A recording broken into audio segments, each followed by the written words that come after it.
तो hello everyone, कैसे हैं आप सभी लोग। आई होप आप सभी बढ़िया होंगे और आपकी पढ़ाई एकदम मस्त तरीके से चल रही होगी। तो बेटा, आज हम आपके सामने चैप्टर लाइट लेकर आ चुके हैं, जिसके हम case study based question solve करने वाले हैं। जैसा कि पता है कि हम हर लेक्चर के अंदर 5 क्वेश्चन सॉल्व करवाएंगे आपको, केस स्टडी बेस्ड क्वेश्चन, जिनके बोर्ड एग्जाम में आने की प्रॉबिलिटी बेटा बहुत ज़्यादा रहने वाली है। अगर आपको केस स्टडी बेस्ड क्वेश्चन में 12 आउट ऑफ 12 मार्क्स चाहिए तो बेटा इस सीरीज को जल्दी से फॉलो कर लीजिए, ठीक है। इससे पहले हम 25 मोस्ट इम्पोर्टेंट MCQs की सीरीज भी चला रहे हैं। अगर आपको बोर्ड एग्जाम में 20 आउट ऑफ 20 MCQs के अंदर चाहिए तो बेटा इस सीरीज़ को भी आपको फॉलो करना बहुत ज़्यादा कंपलसरी। डिटेल सोल्यूशन मिल रहा है हर एक चैप्टर का। 25 मोस्ट इंपोर्टेंट क्वेश्चन हम सॉल्व करवा रहे हैं, तो बेटा आपको इसको सॉल्व करना बहुत ज़्यादा इंपॉर्टेंट, ठीक है। तो आज हम काम तमाम करने वाले हैं लाइट चैप्टर का। तो चलिए चलते हैं। तो बेटा देखो, केस स्टडी बेस्ड क्वेश्चंस को करने का तरीका क्या रहता है। तरीका सुन लो पहले। सबसे पहले बेटा अच्छे से पढ़ लो जो भी दिया है, ठीक है। जो भी सारा दिया है इसको डेटा को अच्छे से पढ़ो, उसके बाद क्वेश्चंस को आपको करना होता है, ठीक है। चलिए, तो अब देखिए हम क्वेश्चंस को पढ़ लेते हैं और अंडरलाइन करना, क्या अंडरलाइन कर लेना जो इंपॉर्टेंट पॉइंट रहने वाला है, ठीक है। तो चलिए, तो देखिए, when the ray of light travel from one transparent medium to another, the path of light is deviated. This phenomena is called refraction of light. जैसा कि आप जानते हैं कि जब रे ऑफ लाइट एक मीडियम से दूसरे मीडियम में क्या करती है, ट्रेवल करती है, तो उसका पाथ क्या होता है, डेविएट होता है। इसी फिनोमेना को हम रिफ्रैक्शन ऑफ लाइट बोलते हैं। The bending of light depend on the optical density of the medium through which the light passes. तो जो बेंडिंग ऑफ लाइट है वो डिपेंड करता है उसकी ऑप्टिकल डेंसिटी पर, ठीक है। The speed of light varies from medium to medium. तो जो स्पीड ऑफ लाइट है वेरी करती है मीडियम से मीडियम तक, ठीक है। A medium in which the speed of light is more is optically rare. तो वो मीडियम जिसमें स्पीड ऑफ लाइट क्या आती है, ज़्यादा रहती है, तो वो होती है आपका optically rare. Whereas a medium in which the speed of light is less. जिस मीडियम में स्पीड ऑफ लाइट लेस रहेगी तो वो आपका डेंसर मीडियम रहेगा। Whenever light goes from one medium to another the frequency of light does not change. तो बेटा आपकी फ्रिक्वेंसी कभी भी चेंज नहीं होती, ध्यान रखना है। स्पीड एंड वेवलेंथ आपकी चेंज होती है। It is conclude that the change in the speed of light is the basic cause of refraction, ठीक है। तो इतनी सी देखो, इसमें इंपॉर्टेंट बात है क्या क्या मिली हमें। सबसे पहली इंपॉर्टेंट बात मिली, देखो, a medium in which the speed of light is more is optical. तो the speed of light is more is optically rare. तो स्पीड ऑफ लाइट किसके अंदर ज़्यादा रहेगी, rare medium. Whereas a medium in which the speed of light is less is optically denser, ठीक है।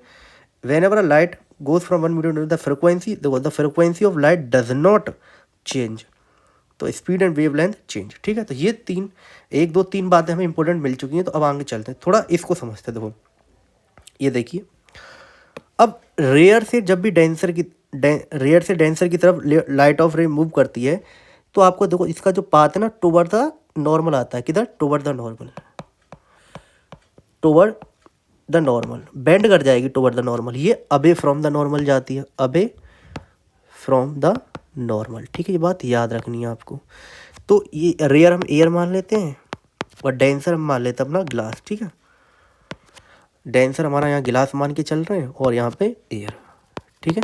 तो आपको ऐसे याद रखना, जब भी एयर से गिलास की तरफ जाएगी तो जो पाथ है, जो रे का डेविएट कर जाएगा किधर की तरफ, टुवर्ड द नॉर्मल, ठीक है। तो आइए, when light travel from air to glass the ray of light, मतलब एयर टू ग्लास का क्या मतलब है, रेयर से डेंसर की तरफ जाना, और रेयर से डेंसर जाने पर टुवर्ड द नॉर्मल, तो toward the normal, option number A, ठीक है। समझ में आ गया होगा आई होप। क्वेश्चन नंबर 2 की तरफ चलते हैं। A ray of light passes from a medium A to another medium B, no bending of light occurs if the ray of light hits the boundary of medium B at an angle of. तो कितना angle, देखो बेटा, अगर ये a medium है, ये B medium है, यहाँ से रे ऑफ लाइट आई और बेटा स्ट्रेट चलेगी, कोई भी इसमें क्या नहीं हुआ, डेविएशन नहीं आया, ठीक है। ऐसी आई और वैसी गई, तो यहाँ रिफ्रैक्शन तो हो रहा है, रिफ्रैक्शन तो हो रहा है बेटा, पर इनके बीच में थीटा डे कितना होगा, 0 डिग्री का ही तो बनेगा, ठीक है। तो ऑप्शन नंबर ए बिल्कुल सही हो जाएगा। चलिए मूव करते हैं क्वेश्चन नंबर 3 की तरफ। When light passes from one medium to another the frequency of light, अभी देखो, अभी देख लो, अच्छे से देख लो, यहाँ पे ये लाइन में दिया था, the frequency of light does not change, तो मतलब रिमेन सेम रहने वाली है, remain the same, option number C, ठीक है। यही फायदा होता है क्वेश्चन को अच्छी तरीके से पढ़ने का। क्वेश्चन नंबर 4 की तरफ चलते हैं। When light passes from glass to water the speed of light, तो जब गिलास से वाटर की तरफ जाते हैं तो बताइए स्पीड ऑफ लाइट इंक्रीज होती है, डिक्रीज होती है या सेम रहती है। तो देखो हम जानते हैं गिलास क्या है, हमारा डेंसर होता है, नेचर में डेंसर है, और हमारा जो वाटर है वो क्या है, रेयर होता है, सही बात है। अब हम बात करें, अब हम जैसा कि जानते हैं कि बेटा जो गिलास, ऐसे समझो गिलास टू वाटर जा रहा है, मतलब डेंसर से कहाँ जा रहा है, रेयर में जा रहा है। तो बेटा जब डेंसर से रेयर में जाएगा तो अवे, पहली बात तो अवे फ्रॉम द नॉर्मल जाएगी। अरे एक सेकंड रुको, अवे फ्रॉम द नॉर्मल जाएगा। पूरा रफ हो गया देखो।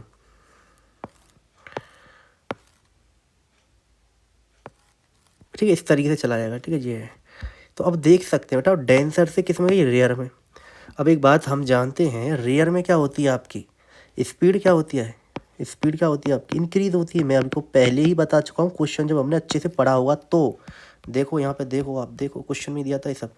ए speed, a medium in which the speed of light is more is optically rare. ठीक है, तो रेयर मीडियम हमारा कौन है, वो है हमारा कौन, वाटर। तो हमारा कौन सा हो जाएगा बेटा, यहाँ पे हमारा हो जाएगा इंक्रीज। तो स्पीड क्या हो रही है इसकी, इंक्रीज। ठीक है, चलिए आगे चलते हैं क्वेश्चन नंबर सेकंड की तरफ।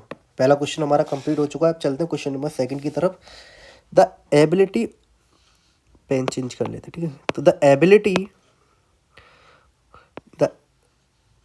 The ability of a medium to refract light is express in term of its optical density. ठीक है, optical density has a definite quantification, it is not the same as mass density. ठीक है, optical density और mass density different होती है। ठीक है, on comparing to media, the one with the large refractive index is optically denser medium than the other. तो the other medium with a lower refractive index is optically rare.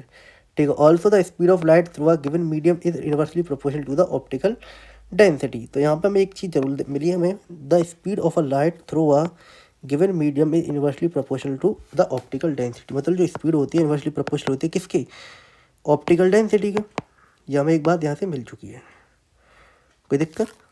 तो चलिए आगे बढ़ते हैं क्वेश्चन की तरफ। Determine the speed of light in diamond if the refractive index of diamond with respect to vacuum is 2.42, speed of light in vacuum इतना।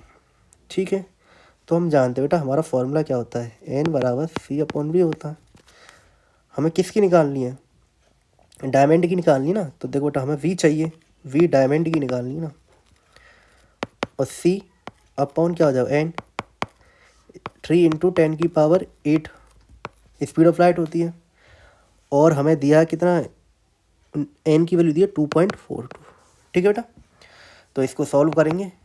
इसको solve करने के बाद बेटा कितना आएगा, इसको अगर हम सॉल्व करें तो कितना आता है, तो ऐसा कर लो, पॉइंट हटा के यहाँ पे 2 0 बढ़ा लो, तो 300 डिवाइड बाय कितना हो जाएगा हमारा, 242 10⁸।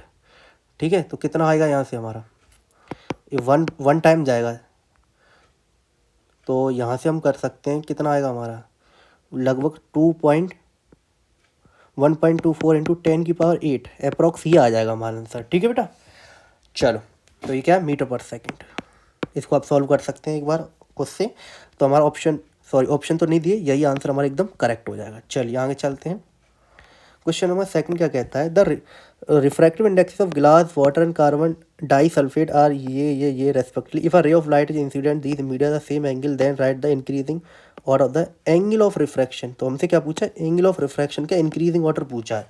थोड़ा स्नेल लो आप जानते हैं, sine i upon sine r बेटा आपका किसके बराबर होता है, एन के बराबर होता है। ऐसे हटा देते हैं, एन के बराबर होता है कि नहीं। ठीक है, तो यहाँ से मैं कह सकता हूँ आपका साइन आर इन्वर्सली प्रोपोर्शनल होगा एन की। ठीक है, आर क्या हमारा रिफ्रैक्टिव एंगल है, तो मतलब क्या हुआ, जिसका एन ज़्यादा होगा उसका आर कम होगा। यहाँ से जिसका एन ज़्यादा होगा उसका आर कम हो जाएगा। तो एन देख लो किसका सबसे ज़्यादा बेटा, डाइसल्फेट का, कार्बन डाइसल्फेट का सबसे ज़्यादा है। तो इसका एंगल क्या होगा, कार्बन डाइसल्फाइड का बेटा एंगल क्या होगा, सबसे कम होगा। क्यों, इसका जो रिफ्रैक्टिव इंडेक्स है वो सबसे ज़्यादा है, तो इसका एंगल बेटा सबसे कम हो जाएगा। ठीक है, तो इससे सबसे ज़्यादा किसका होगा, यहाँ पे सबसे ज़्यादा जिसका रिफ्रैक्टिव इंडेक्स सबसे कम होगा 1.33 किसका, वाटर का। ठीक है, उसके बाद आपका क्या बचा, गिलास, और सबसे लास्ट में बचेगा आपका क्या, कार्बन डाइसल्फाइड। तो अब ये बिल्कुल करेक्ट सीक्वेंस हो जाएगा इसका। ठीक है, चलिए, आई होप आपको ये सभी क्वेश्चन समझ में आ रहे होंगे। अगर आपको ऐसे डिटेल सोल्यूशन पसंद है तो हमारे चैनल को बेटा जरूर सब्सक्राइब कर लीजिएगा, ठीक है। The speed of light in glass is इतनी एंड इन वाटर इतनी, which one of the two is optically dense and why. ठीक है, तो बेटा हमें वी जी दिया है कितना, 2 × 10⁸ मीटर पर सेकेंड दी गई है, ठीक है। और वी डब्ल्यू हमें दिया गया है 2.25 × 10⁸ मीटर पर सेकेंड। तो हमसे पूछा ऑप्टिकली डेंस कौन है सबसे ज़्यादा, पर हम जानते हैं एन इज इक्वल टू बेटा C/V होता है। तो बेटा एन इनवर्सली प्रोपोर्शनल होगा वी के, ये बात सही है, कोई दिक्कत तो नहीं है, कोई दिक्कत तो नहीं है। मतलब जिसकी स्पीड ज़्यादा होगी, जिसकी स्पीड ज़्यादा होगी उसकी एन कम होगी। तो देख लो स्पीड किसकी ज़्यादा है, वी डब्ल्यू की स्पीड सबसे ज़्यादा है वी जी से, ठीक है। तो यहाँ ऑप्टिकली डेंस कौन होगा, जिसकी स्पीड कम होगी। तो कौन ज़्यादा है, we ji is more optically dense then V W, ठीक है। इसकी स्पीड तो ज़्यादा है, लेकिन बेटा ये क्या होगा, ऑप्टिकली डेंस ज़्यादा नहीं होगा किससे, वी जी से, तो वी जी सबसे ज़्यादा होगा, ठीक है। चलिए आगे चलते हैं। बेटा ये कॉन्सेप्ट बेस्ड सवाल है, ये पेपर में आए हुए हैं सारे सवाल, तो देख लो इसी तरीके से करने पेपर में। The absolute refractive index of water and glass are 4/3 and 3/2 respectively. The speed of light in glass इतनी, find the speed of light in vacuum and in water. देखो ये आपको 2 नंबर का सवाल आया होगा पेपर में। देखो वाटर का दिया है एंड ग्लास का दिया है रिफ्रैक्टिव। वाटर का कितना दिया है 4/3, ग्लास का कितना दिया है 3/2 दिया है, ठीक है बेटा। If the speed of light, पहले हम वैक्यूम में निकाल लेते हैं, पहले वैक्यूम के लिए आप जानते हैं N is equal to C/V होता है, कोई दिक्कत। एन की वैल्यू हमें वैक्यूम की बात कर रहे हैं तो वी लिख लो यहाँ पर, ठीक है। वैक्यूम के अंदर अगर आप देख सकते हैं क्या दिया हमें वैक्यूम के अंदर, if the difference of water and glass and if the speed of light in glass is इतनी, ठीक है। find the speed of light in vacuum and in water। यहाँ वैक्यूम नहीं होगा बेटा, यहाँ गड़बड़ ऐसा है, यहाँ वैक्यूम नहीं होगा, यहाँ गिलास होगा बेटा, ठीक है। कोई दिक्कत, यहाँ गिलास लिख लो आप, ठीक है। मेरे हिसाब से गिलास ही होना चाहिए यहाँ, ठीक है। यहाँ गिलास लिखो, गिलास, ठीक है। तो यहाँ रफ कर देते हैं थोड़ा, मेरे हिसाब से यहाँ गिलास ही होना चाहिए, ठीक है। तो N G is equal to C/V G, कोई दिक्कत। अब एन जी की वैल्यू हमें कितनी दी है 3/2 दी है, सी की वैल्यू हमें निकालनी है, वी जी कितना है 2 × 10⁸। तो 2 से 2 गया तो सी की वैल्यू यहाँ से क्या आ गई 3 × 10⁸ मीटर पर सेकेंड, कोई दिक्कत। चलो अब हम बात करते हैं किसकी, अब हम बात करेंगे वाटर की। सेकंड में चलते हैं वाटर की। तो वाटर की निकालेंगे तो क्या आएगा NW is equal to C/ क्या आएगा VW। तो NW की वैल्यू हमें कितनी दी है बेटा 4/3 दी है, C की वैल्यू 3 × 10⁸ आ गई, ठीक है। हमें चाहिए VW। तो देखो यहाँ से VW हमारा कितना आएगा, तो ये कितना आ जाएगा बेटा, यहाँ से सही कर रहे हैं ना। वाटर के लिए 4/3 दिया था हमें, कोई दिक्कत नो। स्पीड 3 × 10⁸ आई है, कोई दिक्कत नहीं। चलो तो इसे VW निकालने के लिए हमें क्या करना होगा 9/4 × 10⁸। तो बेटा यहाँ से सॉल्व करने के बाद कितना आएगा लगभग 2.25 × 10⁸ मीटर पर सेकंड। ये इसका बिल्कुल सही आंसर हो जाएगा, ठीक है। आई होप आपको ये सभी क्वेश्चंस अच्छे लग रहे होंगे। तो चलिए अब आगे चलते हैं क्वेश्चन नंबर 3 की तरफ। और क्वेश्चन नंबर 3 हमसे क्या कहता है, देख सकते हैं कि the spherical mirror of form different types of images when the object is place at different location when the image is formed on the screen the image is real. ठीक है बेटा, इमेज कौन सी यहाँ पे अंडरलाइन कर, image is real. आगे चलते हैं, when the image does not form on the screen the image is virtual. ठीक है, when the two reflected ray meet actually the image is real. Definition दिया बेसिकली रियल की, when they appear to meet the image is virtual. ठीक है, concave mirrors always form a real and inverted image. ये बात सही है बेटा, real and inverted image बनाता है for the different position of the object, but if the object is place between the focus and pole the image formed is virtual and erect. ये बात तो अंडरलाइन कर लो। Place between the focus and pole the image formed is virtual and erect, ठीक है। चलिए, a convex mirror always form a virtual erect and diminished image, ठीक है, virtual erect and diminished image बनाता है। आगे चलते हैं। A concave mirror is used as a doctor head mirror to focus light on body part like eye, ear, nose, etc to examine because it can form an erect and magnified image of object. The convex mirror used as a rear view mirror in automobiles because it can form a small and erect image of an object, ठीक है। तो basically इसमें हमें last में कुछ उसके uses दे दिए। तो चलिए मूव करते हैं क्वेश्चन नंबर फर्स्ट की तरफ। क्वेश्चन नंबर फर्स्ट हमसे क्या कहता है, देखिए बेटा, when an object is place at the centre of curvature of a concave mirror the image formed is. तो देखो बेटा, जो आपका कॉनकेव मिरर है, ये आपका प्रिंसिपल एक्सिस है, ये पोल है, ये आपका फोकस है, और ये बेटा आपका सेंटर ऑफ कर्वेचर। यहाँ पे आपने इमेज को रख दिया गया है। तो बेटा यहाँ से पैरेलल रेज ऑफ लाइट जाएंगी कहाँ से बेटा, ये बेटा आपकी पता है आपको फोकस से होकर जाती हैं, ठीक है। और बेटा इधर से रे ऑफ लाइट आएंगी, तो बेटा वो कहाँ से, इस फोकस से होकर जाएंगी, और इस तरीके से बेटा देखो ये यहाँ से यूँ आई है, ठीक है। इधर से ये गई फिर इधर गई। तो बेटा देख सकते हैं आपकी इमेज कहाँ पे बन रही है, आपकी इमेज यहाँ बन जाती है, ठीक है। तो आप देख सकते हैं ऑब्जेक्ट के बराबर ही तो आपकी इमेज बनी है, मतलब सेम साइज की बनती है, ठीक है। तो same size as that of object, ठीक है, ऑब्जेक्ट की साइज की यहाँ पर इमेज बनती है आपको, ठीक है। चलिए क्वेश्चन नंबर सेकंड क्या कहता है, no matter how far you stand from a concave mirror your image appear erect, the mirror is likely to. तो बेटा आपको बताना है कि आप कहीं पर भी खड़े हो आपका इमेज हमेशा इरेक्ट बनेगा। तो इरेक्ट कौन बनाएगा, हमेशा बेटा प्लेन मिरर हमेशा वर्चुअल एंड इरेक्ट बनाता है, ये बात सही है। थोड़ा आप कौन की मिरर भी तो बनाता है, जैसे मान लो ये पोल है, ये फोकस है, और बेटा यहाँ पे अगर कोई ऑब्जेक्ट रख दिया जाता है तो आप जानते हैं इस तरीके से, यहाँ पे इस तरीके से बेटा हम जानते हैं इस तरीके से यहाँ पे बनती है इमेज। तो ये इमेज वर्चुअल एंड इरेक्ट बनती है, वर्चुअल एंड इरेक्ट। जब हम ऑब्जेक्ट को पोल और फोकस के बीच में रखते हैं तो वर्चुअल एंड इरेक्ट इमेज मिलती है कि नहीं। तो कॉनकेव भी हो सकता है, कॉन्वेक्स नहीं, ईदर प्लेन और कॉन्वेक्स, ऑप्शन नंबर डी, ठीक है। चलिए आगे चलते हैं। Question number third, a child standing in front of magic mirror, she found image of her head bigger, the middle of portion of her body of the same size and that of leg smaller, the following is order of combination for the image mirror from the top. तो बेटा उसका head ना बिगर दिख रहा है, ठीक है। Middle portion बेटा बॉडी का कैसा दिख रहा है, सेम साइज का, ठीक है। और उसके लेग्स दिख रहे हैं क्या, स्मॉलर। थोड़ा सेम साइज का मतलब क्या हो, पक्का ही प्लेन मिरर रहा होगा। तो पहले देख लो प्लेन मिरर है कि नहीं थर्ड में। तो ये तो हो गया ख़त्म, यहाँ पे आना चाहिए, ये भी नहीं है, तो यहाँ पे भी ये प्लेन और यहाँ पर, ठीक है। अब बिगर ये है और स्मॉल, बिगर कौन बेटा आपका कॉनकेव देता है। तो देख लो कॉनकेव कहाँ से स्टार्ट है, ये ऑप्शन नंबर सी। और ये तो डिमिनिश देता है, कौन, कॉन्वेक्स। तो ऑप्शन नंबर सी सही है। चलिए आगे चलते हैं। क्वेश्चन नंबर 4 कहता है, to get an image larger than the object one can use. तो आपको लार्जर देन द ऑब्जेक्ट चाहिए, ठीक है। तो आपको कौन सा मिरर यूज़ करना चाहिए, अभी हमने बताया तो था, एक concave mirror but not a convex mirror, अभी बताया था ना। कॉनकेव मिरर ही तो बनाएगा, कॉन्वेक्स तो डिमिनिश इमेज देगा।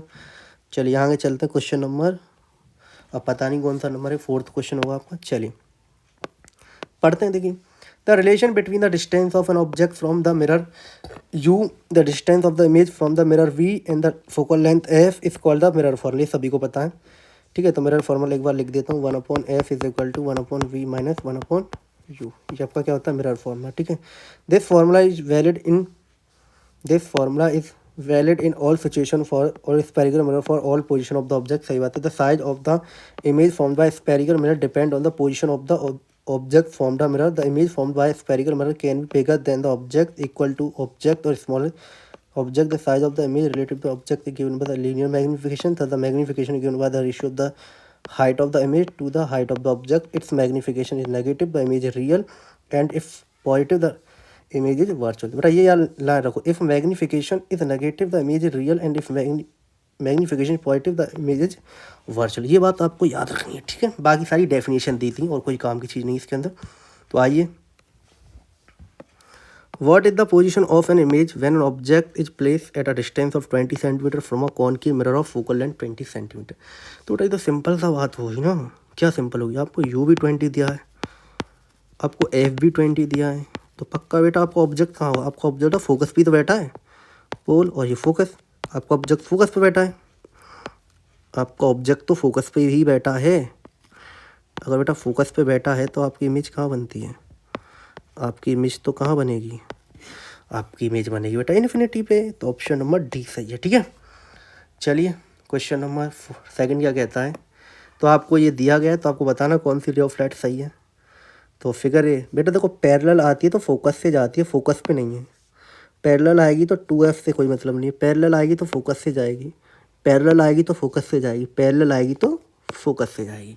देखो पैरेलल रेज ऑफ लाइट आई और फोकस से जा रही है, तो यही सही है, option number figure D,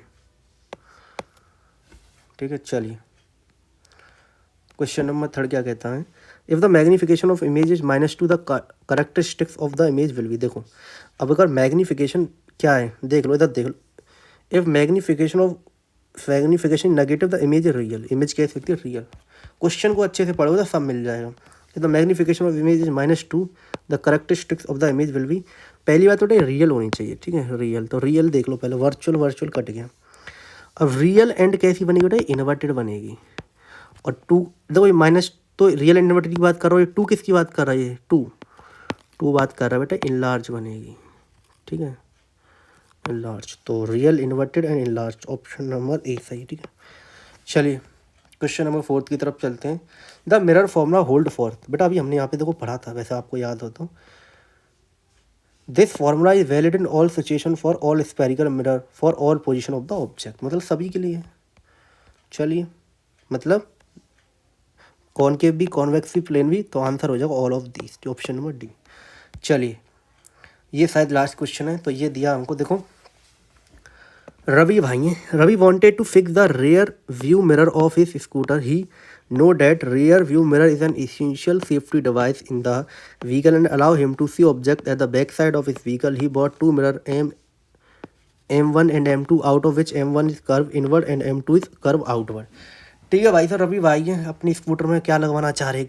mirror लगवाना चाह रहे हैं, जिससे उनकी सेफ्टी रहे और पीछे वाली जो व्हीकल सारे अच्छी तरीके से देख पाए।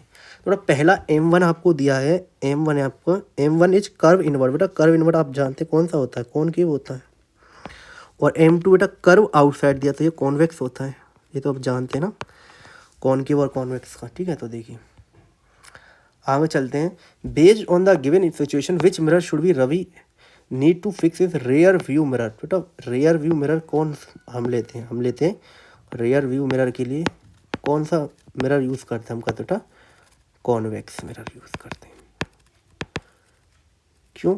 क्योंकि डिमिनिश्ड इमेज दिखाएगा, पीछे जो वाहन हमारे चल रहे हैं, जो व्हीकल चल रहे हैं, उनकी हम उनकी जो इमेज देखेंगे छोटी दिखेगी हमें, ठीक है। Question number second, Ravi did some preliminary experiment with mirror M1 and found that magnification of the real image of an object placed at 10 cm in front of it 3। तो at what distance the image located। तो देखो ये experiment कर रहे हैं M1 के साथ। तो पहली बात आपको याद रखनी, M1 आपका कॉनकेव है बेटा, ठीक है। तो हम जानते हैं मैग्नीफिकेशन होता है M = V/U, ठीक है। तो आपसे पूछा क्या है? वॉट डिस्टेंस, सॉरी बेटा ये हटा देते हैं, अरे हट जा भाई, at what distance the image located. तो मतलब हमको V फाइंड करना है, ठीक है। M दिया 3। अब देखो बेटा एक बात सोचो, M क्या होगा? आपका रियल दिया है, तो M बेटा वैल्यू -3 होगी, तो -3, यह आपका माइनस का V, ठीक है।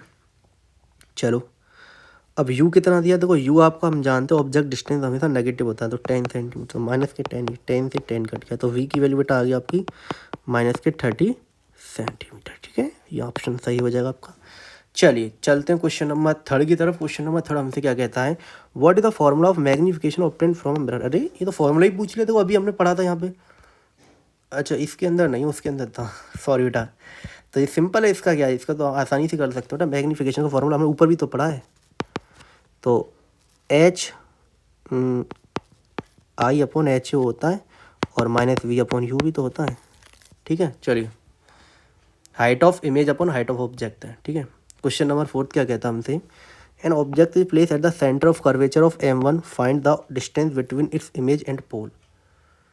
ठीक है बेटा, अगर बेटा हमको ऑब्जेक्ट को कहाँ रखा गया है, सेंटर ऑफ कर्वेचर पर रखा गया है, यहाँ ये पोल है जो फोकस है, और ये आपका सेंटर ऑफ यहाँ रखा गया है।